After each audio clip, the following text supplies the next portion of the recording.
3.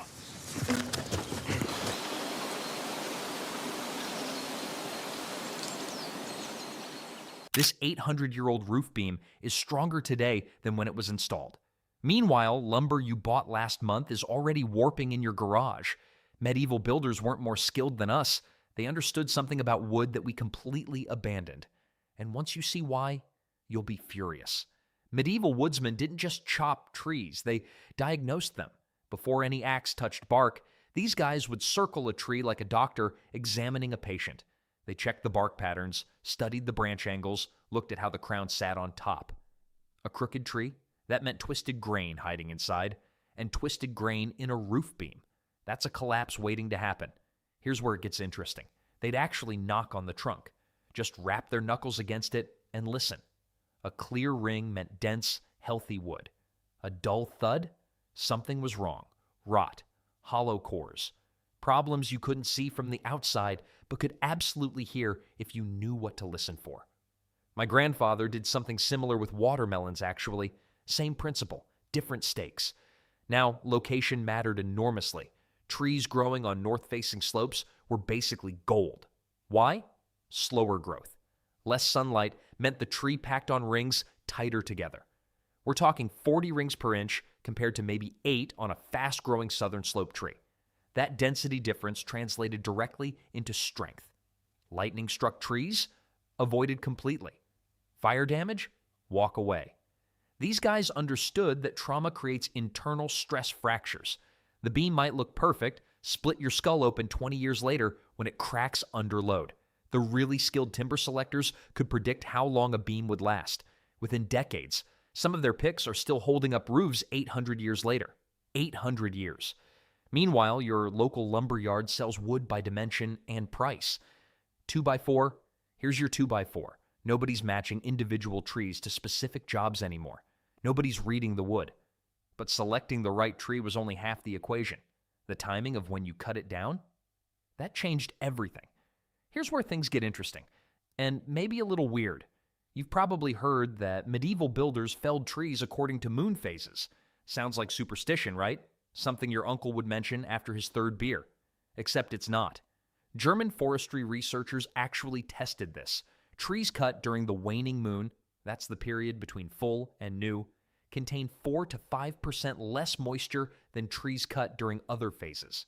Doesn't sound like much, but in wood that needs to dry for years, that head start matters enormously. Why does this happen? The moon's gravitational pull affects water movement in plants, same force that moves ocean tides. During certain phases, sap gets pulled down toward the roots. Cut the tree then, and you're harvesting drier wood from day one. Medieval guild records didn't treat this as optional advice.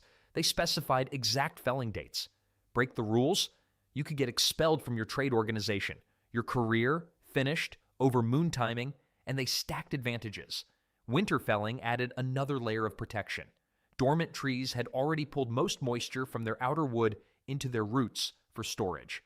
So winter felling during a waning moon meant starting with the driest possible timber. Now here's the part that makes me laugh every time. Modern commercial logging operates year-round, 24/7, 365 days. Whatever's efficient, whatever keeps the mills fed. The result? Lumber arrives at building sites already primed for problems, warping, checking, decay, and it hasn't even been installed yet. We traded a free calendar in the sky for kiln-dried headaches.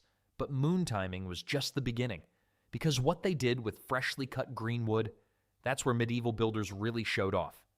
Greenwood, fresh off the tree, sap still dripping. Most people today would call that a mistake, unusable, too wet. Send it back. Medieval carpenters, they called it perfect. See, they actually wanted wood that was basically fresh, and here's why that's genius instead of stupid. Green timber carves like butter.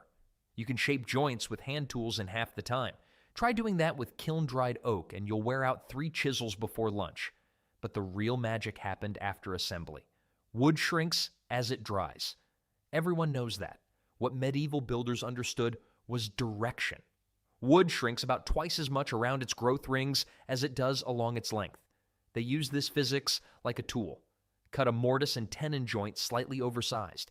Drive in an oak peg. Wait 50 years. What happens? The wood compresses. The fibers lock together. That joint actually gets stronger with time. It's like the building is slowly giving itself a permanent hug. I've seen joints from the 1300s that you couldn't separate with a crowbar. Not because someone glued them, because the wood spent centuries squeezing itself tighter. This technique required serious math skills. You had to calculate exactly how much shrinkage would occur. Get it wrong and gaps appear. Get it right and physics does your clamping for you forever. Modern construction demands kiln-dried lumber because it's predictable, uniform, fast. But kiln drying essentially cooks wood at high temperatures. The cells don't have time to relax. Internal stresses build up, then cracks appear. Those cracks have a technical name, checks, and checks become highways for water and insects. Medieval Greenwood construction largely avoided this problem entirely. But here's what really separates their methods from ours.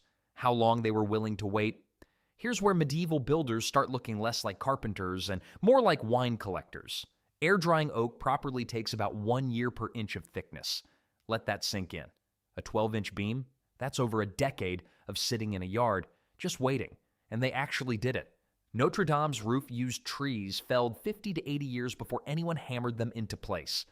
Cathedral projects routinely stockpiled timber knowing their grandchildren would be the ones installing it. Talk about long-term planning. I can barely commit to a Netflix series, but here's why this mattered. When wood dries slowly, I mean really slowly, the cells inside have time to relax. They adjust gradually. No internal tension building up. No stress fractures waiting to surprise you decades later. Compare that to kiln drying. Modern kilns blast wood with heat and get it ready in days instead of years. Efficient? Absolutely. But you're essentially cooking the cellular structure. It's like the difference between slow roasting a brisket and microwaving it. Technically, both are cooked meat. One falls apart beautifully. The other becomes shoe leather. The stacking method mattered too.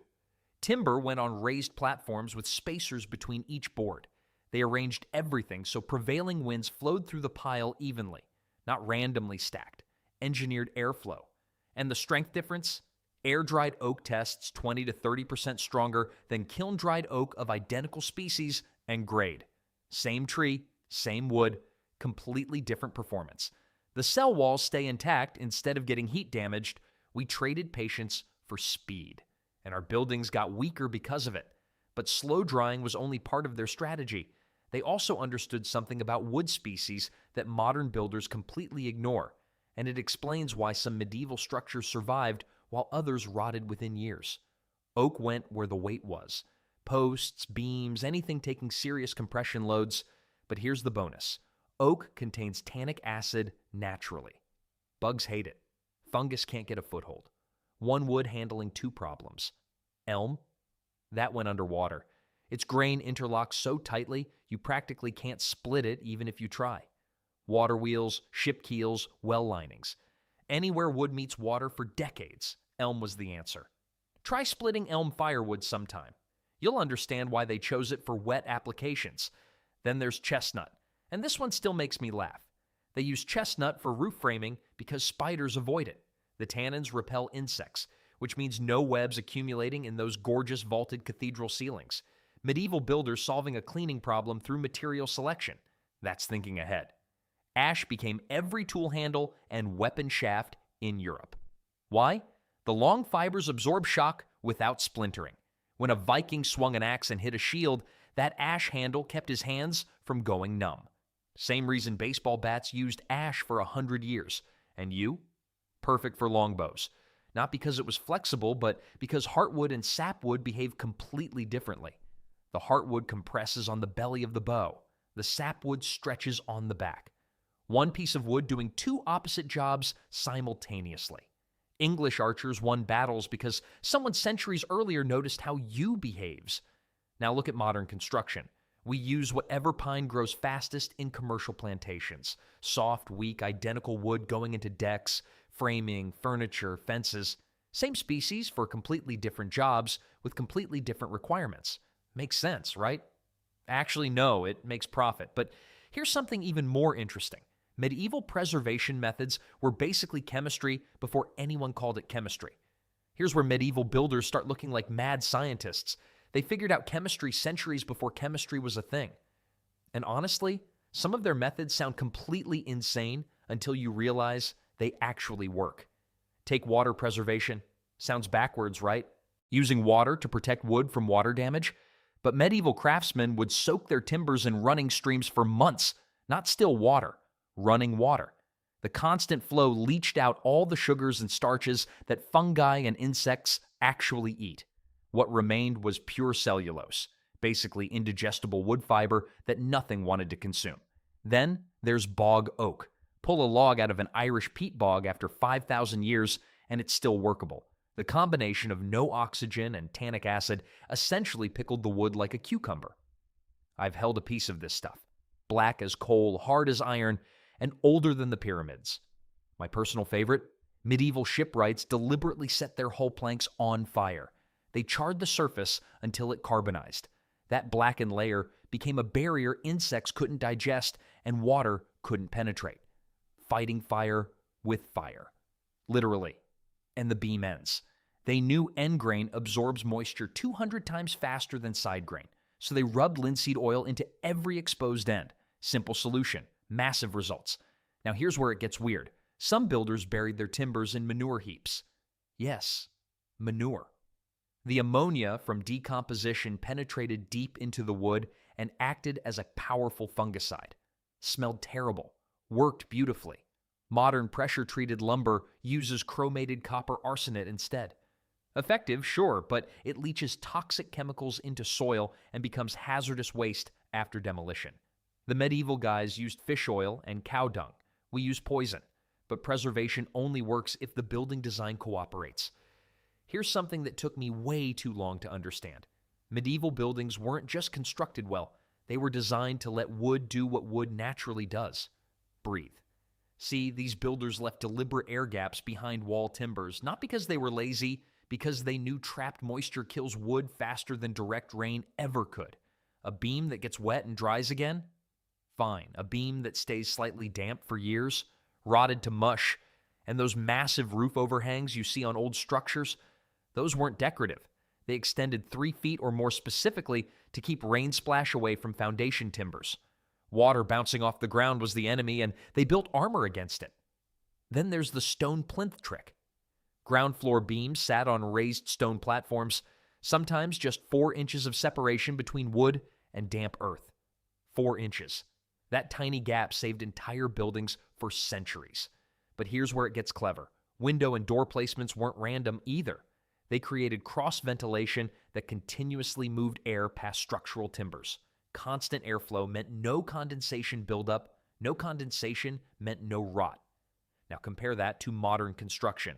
We wrap our walls in plastic vapor barriers thinking we're protecting the wood. Instead, we're suffocating it. We've created exactly the stagnant, humid environment that destroys timber fastest. A 2019 study looked at failing modern homes. 68% of structural wood damage occurred in walls where moisture got trapped by plastic sheeting. We literally engineered the problem. Medieval builders designed drainage and airflow into every structure. We designed moisture traps and call it progress. But breathing wood was only half their strategy. The other half involved eliminating something we now put 20,000 of in every house. Here's where medieval builders really showed off. And honestly, it's the part that makes modern construction look a little embarrassing. Iron nails rust. Everyone knows this. But here's what most people don't think about. When iron rusts, it expands. That expansion splits the wood around it, and every nail hole becomes a tiny funnel, channeling water straight into the timber's core. Medieval builders looked at metal fasteners and basically said, no thanks. Instead, they used wooden pegs, called tree nails. And here's the clever bit. They made these pegs from wood that was drier than the beams they joined. So when humidity rose, the pegs absorbed moisture and swelled. The joint got tighter over time, not looser. Try that with a nail. Then there were scarf joints. These connected timbers end to end using interlocking wedge shapes. The brilliant part? They tightened under load. The heavier the roof, the stronger the connection. It's like the building was designed to hug itself together. I've seen dovetail joints in 400-year-old furniture that still work perfectly. Meanwhile, my nailed-together bookshelf from 2015 already wobbles like a nervous chihuahua. But the real magic showed during earthquakes. Medieval timber frames used zero glue. None. Yet they survived centuries of seismic activity. Why? Because the joints flexed slightly. They absorbed energy instead of fighting it. The building bent, then straightened back up. Modern rigid connections? They crack. Here's a number that should bother you. The average American house contains roughly 20,000 nails, 20,000 potential rust points, 20,000 moisture pathways, 20,000 tiny time bombs waiting to fail. But eliminating metal was only half the battle. Medieval builders also understood something about wood itself that we've completely ignored: the difference between its heart and its skin. Here's where medieval builders would look at a modern lumberyard and just shake their heads. We treat wood like it's one uniform material. They knew better. A single tree trunk contains two completely different types of wood, and mixing them up was considered amateur hour. The dark center of a tree is heartwood. The pale outer rings, that's sapwood. Same tree, completely different performance. Heartwood is where the tree spent decades depositing its chemical defenses: tannins, oils, resins, all the stuff that makes insects go nope and fungi pack their bags. Sapwood has none of that. It's basically raw, unprotected plant tissue waiting to become something's lunch. Medieval builders cut off every bit of sapwood before using a timber structurally. Every single bit, even though it meant throwing away 30 to 40% of each log. That sounds wasteful until you realize oak heartwood resists decay 5 times better than sapwood from the identical tree. Same species, same forest, same day of felling, 5 times the difference. And the weird part is, sapwood actually attracts problems. It absorbs moisture faster, swells more, contains exactly the nutrients that wood-boring beetles need to reproduce. It's basically rolling out the welcome mat for everything that destroys wood. I learned this the hard way with my first deck project, bought what looked like beautiful lumber. 3 years later, one edge of half my boards had turned to mush while the rest stayed perfect. Guess which part was sapwood? Modern sawmills don't care about any of this. They cut logs to maximize board footage. Heartwood, sapwood, whatever fits. Mix it all together. But medieval builders weren't just picky about which part of the tree they used, they were obsessive about who actually did the work. Here's where everything comes together. And honestly, it's the part that makes me a little sad about modern building. Medieval craftsmen personally guaranteed their work for 40 years, minimum. If your beam cracked or your joint failed, you didn't just lose the job. You lost everything: your reputation, your guild membership, sometimes your entire livelihood. That's not a warranty card you throw in a drawer. That's skin in the game. So they built accordingly. Guild systems enforce this across generations. A master in London used the same techniques as a master in York. Same joint cuts, same wood selection, same standards. Your apprentice learned exactly what you learned, and his apprentice after him. Quality wasn't a marketing term. It was survival. But here's what really gets me.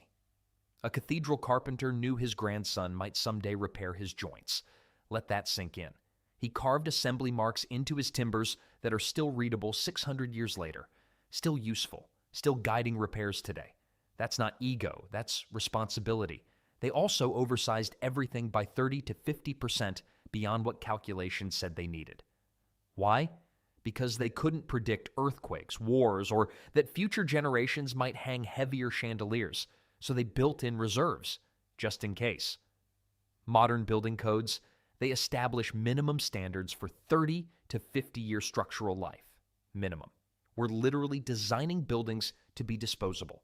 The average American home needs major structural repairs within 25 years. Meanwhile, medieval timber frames routinely outlived the civilizations that built them. The Greenstead Church has been standing since 1060. That's older than the English language itself. We didn't just forget how to build with wood. We forgot why it mattered to build things that last.